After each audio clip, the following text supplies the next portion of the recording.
121. The One Essential Phrase. For you to inquire about the Lotus Sutra and ask its meaning is a rare source of good fortune. In this age of the latter day of the law, those who ask about the meaning of even one phrase or verse of the Lotus Sutra are far fewer than those who can hurl Mount Sumeru to another land like a stone, or those who can kick the major world system away like a ball. They are even fewer than those who can embrace and teach countless other sutras, thereby enabling the monks and lay believers who listen to them to obtain the 6 transcendental powers. Equally rare is a priest who can explain the meaning of the Lotus Sutra and resolve people's doubts concerning it. The Treasure Tower chapter in the 4th volume of the Lotus Sutra sets forth the important principle of the 6 difficult and 9 easy acts. Your asking a question about the Lotus Sutra is among the 6 difficult acts. This is a sure indication that if you embrace the Lotus Sutra, you will become a Buddha in your present form. Since the Lotus Sutra defines our body as the Dharma body of a Tuscum One, our mind as the reward body of a Tuscum One, and our actions as the manifested body of a Tuscum One, all who uphold and believe in even a single phrase or verse of this sutra will be endowed with the benefits of these 3 bodies. Nam-myoho-renge-kyo is only one phrase or verse, but it is no ordinary phrase, for it is the essence of the entire sutra. You ask whether one can attain Buddhahood only by chanting Nam-myoho-renge-kyo, and this is the most important question of all. This is the heart of the entire sutra and the substance of its 8 volumes. The spirit within one's body of 5 or 6 feet may appear in just one's face, which is only a foot long, and the spirit within one's face may appear in just one's eyes, which are only an inch across.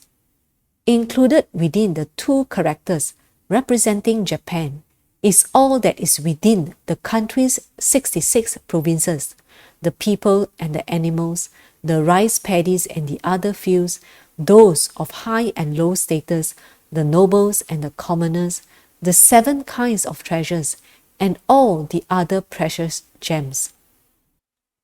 Similarly, included within the title or daimoku of Nam-myoho-renge-kyo is the entire sutra consisting of all 8 volumes, 28 chapters, and 69,384 characters, without the omission of a single character.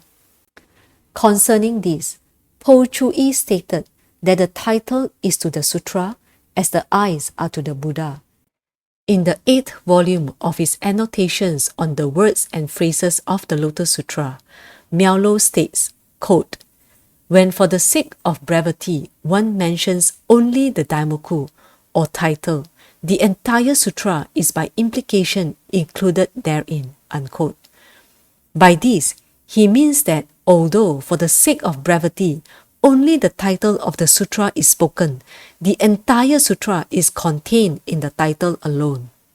Everything has its essential point, and the heart of the Lotus Sutra is its title or the daimoku of Nam-myoho-renge-kyo.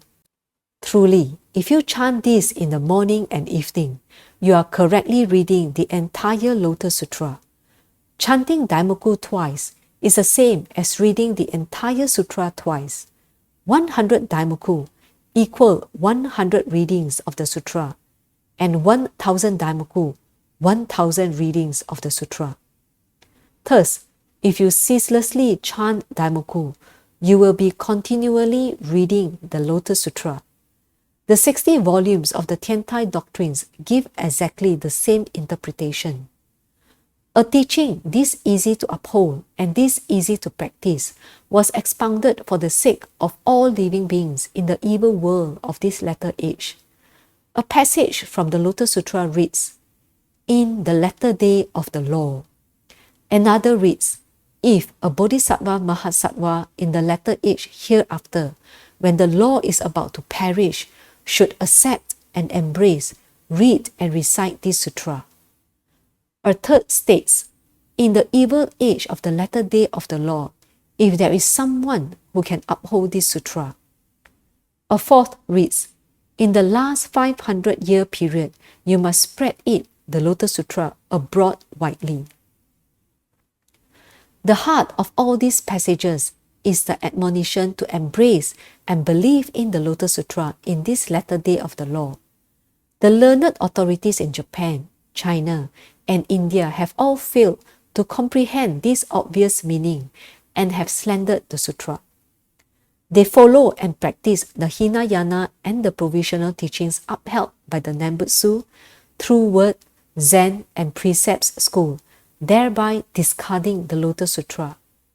They misunderstand the Buddha's teachings, but the people are ignorant of their mistakes. Because they appear to be true priests, the people trust them without the slightest doubt about what they preach. Therefore, without realizing it, the people who follow them have become enemies of the Lotus Sutra and foes of Shakyamuni Buddha. It is obvious from the sutra that not only will all their wishes remain unfulfilled, but their lives will be short, and after this life, they will be doomed to the great citadel of the hell of incessant suffering. Even though one neither reads nor studies the sutra, chanting the title alone is the source of tremendous good fortune.